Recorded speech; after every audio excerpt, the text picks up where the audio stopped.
Buenas tardes, soy el alumno Cristian Castro Cano.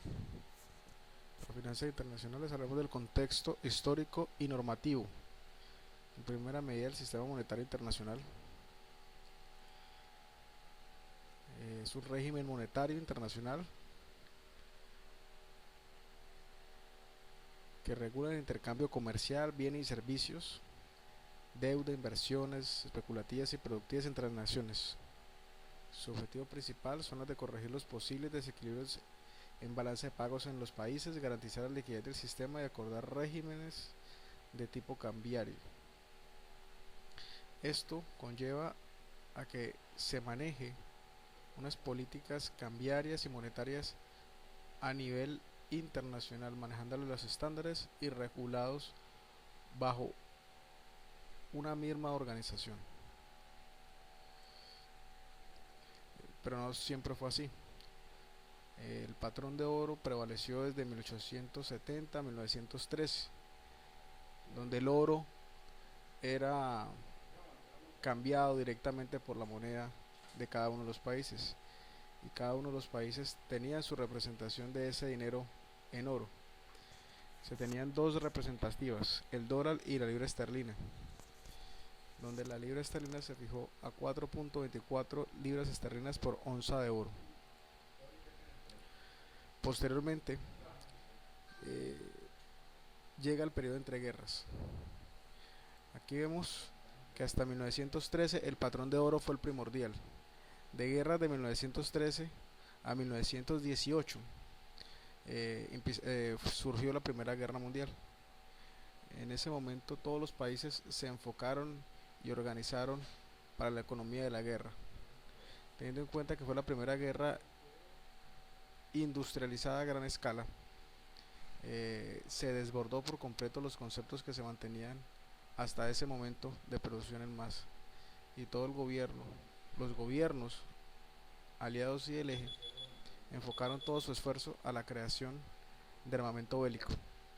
Por eso en el periodo entre guerras de 1918 y 1939, todo lo que se creía o que se estaba proyectando empezó a tener una gran caída, porque el oro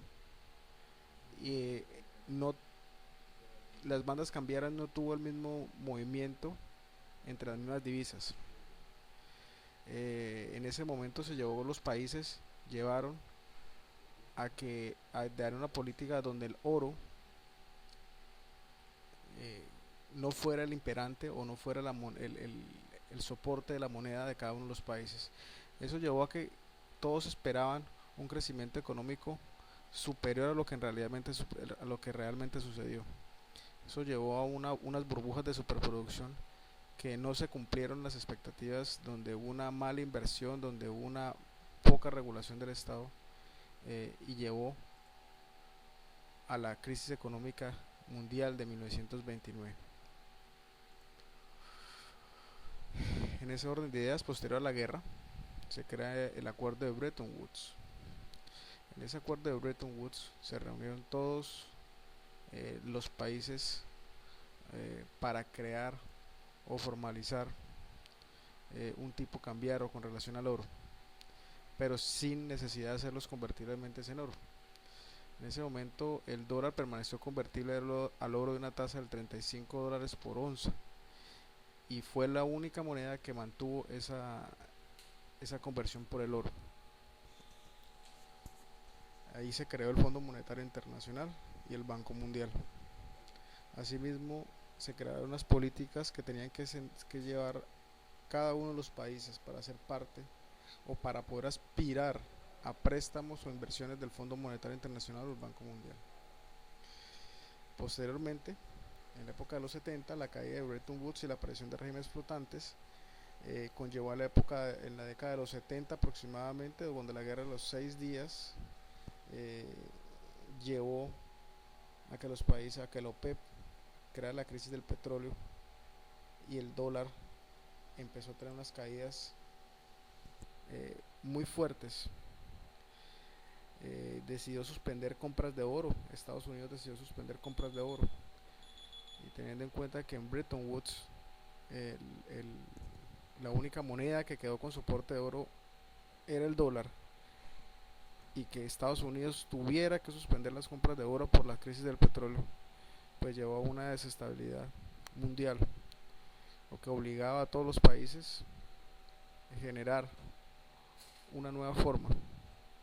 En 1973, además de la problemática presentada por los Estados Unidos, existían claras y marcadas diferencias con las políticas monetarias y fiscal de las naciones, lo que producía divergencias estructurales que hacían que un tipo cambiario fijo fuese inviable.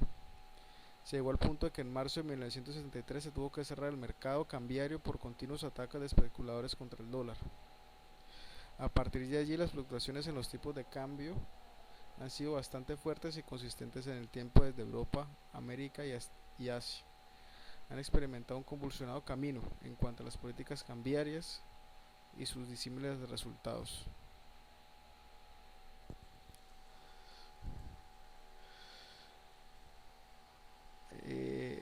Unidad número 4.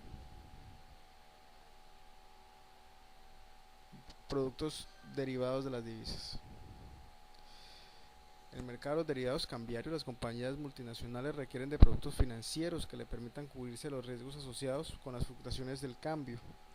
Eso lleva a que generen diferentes tipos de contrato para cubrir esos riesgos asociados a las fluctuaciones.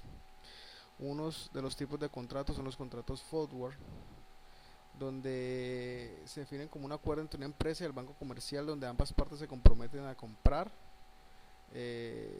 una cantidad determinada de divisas a un cambio específico, a un futuro de tiempo. Eso genera o blinda la operación para que si así se presente una fluctuación de divisas, pues no vaya a haber una modificación en lo planeado. En ese orden de ideas, también las transacciones swap usando forward, que implica transacciones donde se invertirá una transacción con numerosos contratos forward, donde se negocian hasta el final. Ahí vemos que cada uno de los spots tiene que estar claramente delimitados y organizados, llegando a un acuerdo de cuál será la divisa o el tipo cambiario que se va a manejar. O contratos forward no entregables, el tipo de contratos generalmente que usan para divisas de bajo nivel de transacción, y su principal característica es que no se intercambian las divisas, sino que se compensan las diferencias existentes en el momento de liquidar posiciones. Cuando hablamos de divisas de bajo nivel transaccional, estamos hablando de principalmente de países en vía de desarrollo. Otro tipo de contrato son los commodities. Son a todos aquellos productos básicos que sirven para la producción de otros bienes. Dentro de la clasificación, como vemos, están los metales, la plata, el oro. Otros metales industriales, estaño, níquel, el coltan. Podemos también meter en los commodities productos agropecuarios, agroindustriales, industriales, y el subsuelo como el petróleo, haciendo una negociación mediante futuros adyacentes con ese tipo de productos. Un ejemplo claro del anterior es el préstamo que hizo China a Venezuela, donde Venezuela le pagó a China con petróleo. Opciones sobre divisas. Una opción se define como un contrato que otorga al comprador el derecho, pero no la obligación de comprar o vender un importe específico de divisas en un plazo determinado de tiempo.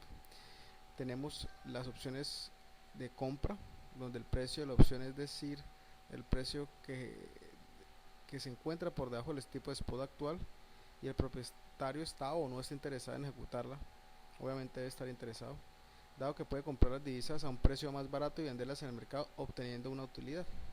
Y la venta, que es la opción del put, la salida en un contrato que se da del derecho a su propietario de vender la divisa a un precio determinado. Eso es todo dentro de un periodo determinado. Y tenemos los contratos a futuros. Los contratos de futuros son también contratos que obligan a las partes a comprar o vender a un tipo de cambio, horizonte de tiempo determinado, un importe específico de divisas. A diferencia de los contratos forward, los futuros son contratos estandarizados, donde cada uno tiene una divisa definida. Eso permite que los operadores de mercado realizar transacciones de manera mucho más rápida, que se ajuste a las condiciones particulares. Las características: el tamaño del contrato, método para explicar los tipos del cambio, fecha de vencimiento, último día de negociación, colateral y márgenes de mantenimiento, liquidación y comisiones.